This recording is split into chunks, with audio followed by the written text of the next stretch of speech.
Good morning, all of you. Myself, Kumar Basu from BSCT Jharkhand.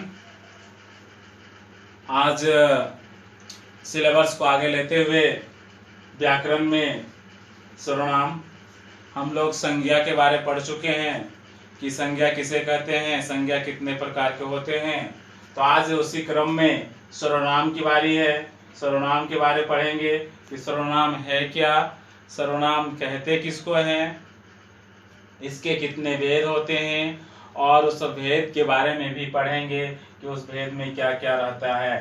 तो सबसे पहले हम परिभाषा जान लेते हैं कि सर्वनाम की परिभाषा क्या होती है। तो संज्ञा अथवा नामों के बदले जिन शब्दों का प्रयोग होता है उन्हीं को सर्वनाम कहते हैं।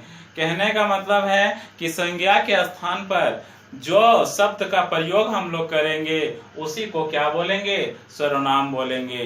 किसको बोलते हैं कि संज्ञा के बदले आने वाले शब्द को सर्वनाम कहते हैं। और हम बोर्ड में लिखे हैं संज्ञा अथवा नामों के बदले जिन शब्दों का प्रयोग होता है उसी को हम लोग क्या कहते हैं, सर्वनाम कहते हैं।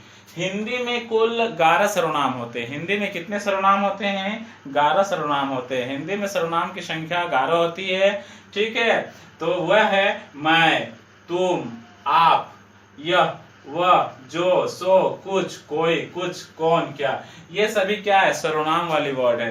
यही सब वर्ड जो 11 है हम लोग संज्ञा जहां जहां पर रहेगा, जब हमें उसका प्रयोग करने आएगा तो इन्हीं 11 में से किन्हीं एक शब्दों को चुनकर वहां पर भरा जाता है। आगे देखिए सर्वनाम के भेद कि सर्वनाम कितने प्रकार के होते हैं। तो हम प्रयोग के अनुसार सर्वनाम के 6 भेद पढ़ते हैं। प्रयोग के अनुसार हम लोग सर्वनाम के कितने भेद पढ़ते हैं? 6 भेद पढ़ते हैं। पहला को बोलते हैं पुरुषवाचक सर्वनाम, दूसरा को निश्चयवाचक सर्वनाम, तीसरा को अनिश्चयवाचक सर्वनाम, चौथा को संबंधवाचक सर्वनाम, पांचवा को प्रश्नवाचक सर्वनाम और छठा को नियोजवाचक सर्वनाम। फिर एक बार दोहरा रहे हैं कि प्रयोग के अनुसार सर्वनाम के 6 भेद होते हैं। पहला पुरुषवाचक सर्वनाम, दूसरा निश्चयवाचक सर्वनाम, तीसरा अनिश्चयवाचक सर्वनाम, चौथा संबंधवाचक सर्वनाम, पांचवा प्रश्नवाचक सर्वनाम और छठा निजवाचक सर्वनाम। अब हम सर्वनाम के भेद, तो पहला पुरुषवाचक सर्वनाम। तो पुरुषवाचक सर्वनाम का डेफिनेशन, पुरुषों के नाम। पुरुषों के नाम मतलब स्त्री और पुरुष दोनों जाति का बोध, ठीक है ना, जिसमें मेल और फीमेल दोनों का नाम आए के नाम के बदले आने वाले सर्वनाम को पुरुषवाचक सर्वनाम कहते हैं।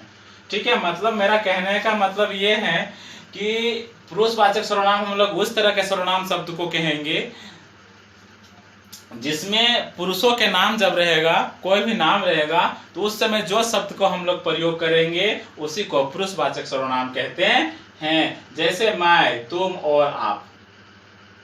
अब पुरुषवाचक सर्वनाम के भी 3 भेद होते हैं। तो पुरुषवाचक सर्वनाम के भी कितने भेद होते हैं? 3 भेद होते हैं। एक को बोलते हैं उत्तम पुरुष, दूसरा को मध्यम पुरुष और तीसरा होता है ऐन पुरुष। एक में उत्तम पुरुष, दूसरा में मध्यम पुरुष और तीसरा में उत्तम पुरुष। अब उत्तम पुरुष में हम लोग किसका प्रयोग करेंगे? मैं और हम का। मैं और हम का। मध्यम पुरुष जब रहेगा तब हम लोग उसमें तू, तुम और आप का प्रयोग करेंगे। और ऐन पुरुष रहेगा तो उसमें वह, वे, यह, ये का प्रयोग हम लोग करते हैं। नेक्स्ट है निश्चयवाचक सर्वनाम। निश्चयवाचक सर्वनाम का मतलब जिस सर्वनाम के पास या दूर किसी वस्तु में निश्चय का बोध होता है। निश्चय का बोध होने का मतलब ये है कि 110% यह प्रमाणित हो जाना चाहिए कि वहां पर कुछ न कुछ है। जैसे वह और यह, जैसे हम एग्जांपल में एक वाक्य दे रहे हैं कि वह कलम मेरा है। जैसे हम बोलेंगे यह मार्कर मेरा है, this is my marker, this is my pen, this is my board, this is my chair, this is my school. तो हम लोग को ये पता होना चाहिए कि यहाँ पर निश्चय वह वस्तु है, तो उसको हम लोग निश्चयवाचक सर्वनाम के अंतर्गत रखते हैं। जैसे एग्जांपल दिए, वह कलम मेरा है, यह कुर्सी मेरी है। इस तरह के सब बहुत सारे वर्ड हो सकते हैं। आगे हैं, दो हो गया निजवाचक और प्रश्नवाचक हम लोग पढ़ लिए। तीसरा में आता है अनिश्चयवाचक सर्वनाम। तो अनिश्चयवाचक सर्वनाम का डेफिनेशन होता है कि जिस सर्वनाम से किसी निश्चय वस्तु का बोध ना हो उसे हम लोग अनिश्चयवाचक सर्वनाम कहते हैं। निश्चय में क्या बोले थे कि निश्चित कोई वस्तु होना चाहिए, ठीक है ना। अनिश्चय में ये कोई निश्चित वस्तु नहीं है या निश्चित का कोई वस्तु का बोध नहीं होना चाहिए। जैसे में एग्जांपल दिए हम कि कोई होगा, कि मान लिया कोई होगा, कुछ दो। अब हम क्या मांग रहे हैं किसी को नहीं पता, लेकिन जब हम लोग निश्चय में पढ़ रहे थे तो हम लोग निश्चित ही मांग रहे थे। जैसे कुछ मांगना रहता होता है तो हम लोग क्या, चावल दो, तो वहां निश्चय हो रहा था कि हमें चावल चाहिए। अब यहाँ पर हम लोग कुछ मांग रहे हैं, कुछ दो, क्या दो कोई पता नहीं। तो इस तरह का अगर वाक्य होगा तो हम लोग उसको अनिश्चयवाचक सर्वनाम के अंतर्गत रखेंगे। नेक्स्ट है संबंधवाचक सर्वनाम। संबंधवाचक सर्वनाम, जिस सर्वनाम से वाक्य में किसी दूसरे सर्वनाम से संबंध स्थापित किया जाता है। एक संबंधवाचक से क्या होता है, जैसे रिलेशनशिप है ना, दोस्तों समझ रहे हैं कि एक वाक्य है और एक वाक्य से दूसरे वाक्य में क्या होता है, संबंध स्थापित होता है।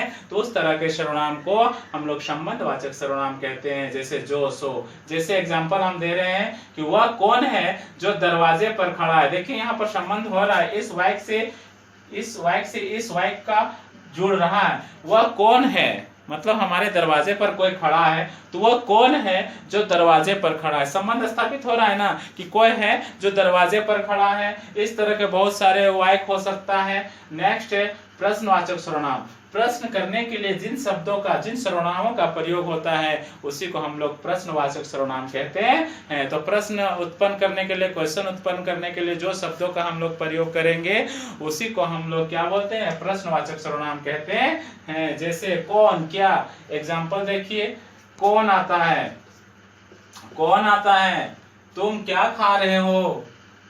इस तरह का क्वेश्चन कर रहा है। जो अगर कोई जो वर्ड होगा, कोई वाक्य होगा जो हमसे प्रश्न करेगा तो उस तरह के वाक्य को हम लोग प्रश्नवाचक सर्वनाम के अंतर्गत रखते हैं। आगे है निजवाचक सर्वनाम। तो निजवाचक सर्वनाम का रूप हमसे होता है, आपसे होता है।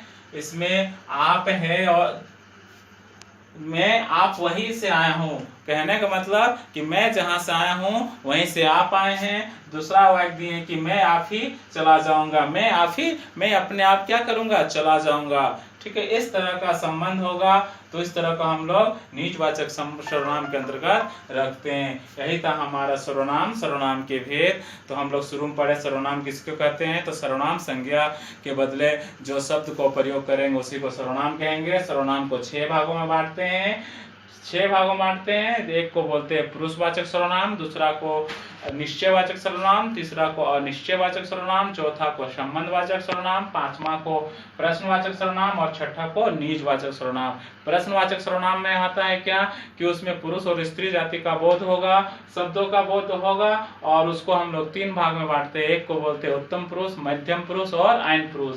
उसके बाद निश्चयवाचक सर्वनाम जिससे निश्चित वस्तु का बोध हो, और निश्चय में आ जाता है अनिश्चित वस्तु का बोध होना चाहिए जिसमें व्यक्ति वस्तु का कोई बोध नहीं होगा। संबंध में संबंध स्थापित होना चाहिए, प्रश्न में क्वेश्चन करने वाला वर्ड होना चाहिए और निज में अपना पर्सनली होना चाहिए। यही था हमारा सर्वनाम। हमको जहाँ से उम्मीद आप लोगों को समझ में आ गया होगा। धन्यवाद, बाय।